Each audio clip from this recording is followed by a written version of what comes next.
know the Bible is made of testaments old and new.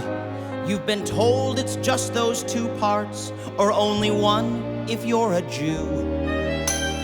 But what if I were to tell you there's a fresh third part out there, which was found by a hip new prophet who had a little Donny Osmond flair? Have you heard of the all-American prophet? The blonde-haired, blue-eyed voice of God. He didn't come from the Middle East like those other holy men. No, God's favorite prophet was all-American. I'm gonna take you back to biblical times, 1823.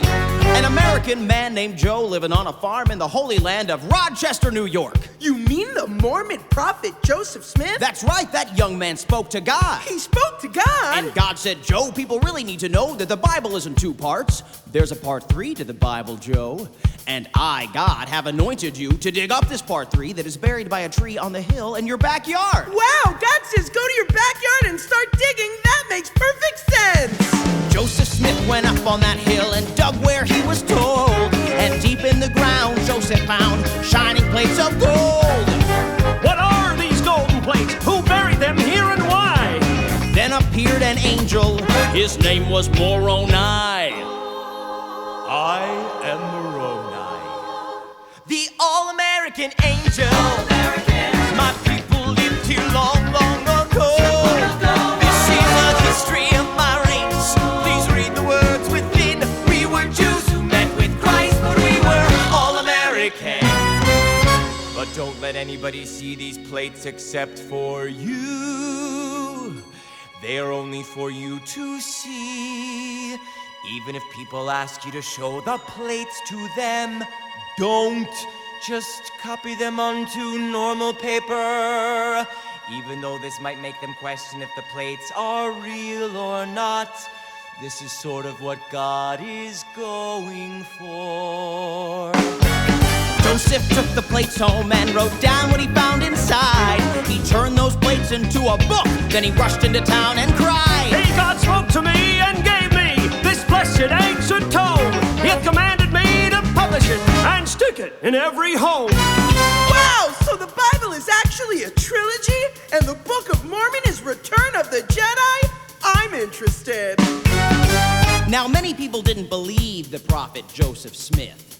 They thought he'd made up this part 3 that was buried by a tree on the hill in his backyard. Liar!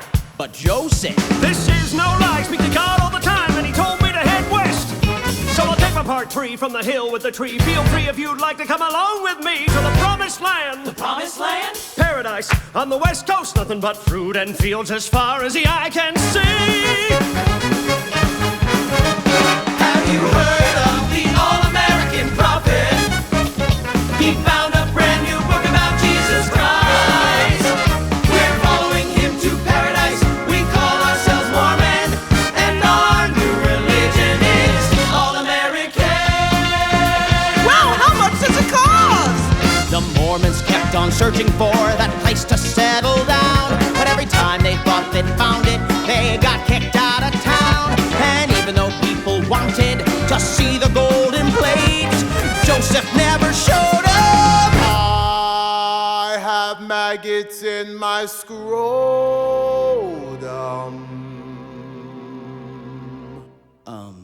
Okay. Well, anyway, now comes the part of our story that gets a little bit sad. On the way to the promised land, Mormons made people mad. Joseph was shot by an angry mob and knew he'd soon be done. You must lead the people now, my good friend Brigham Young. Oh God, why are you letting me die without having me show people the plates? They'll have no proof I was telling the truth or not. They'll have to believe it just 'cause. Oh, I guess that's kinda what you were going for. Oh.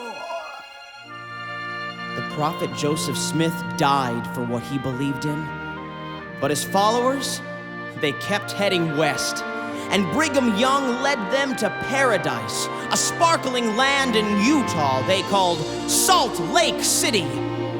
And there, the Mormons multiplied and made big Mormon families, generation to generation, until finally, they made me.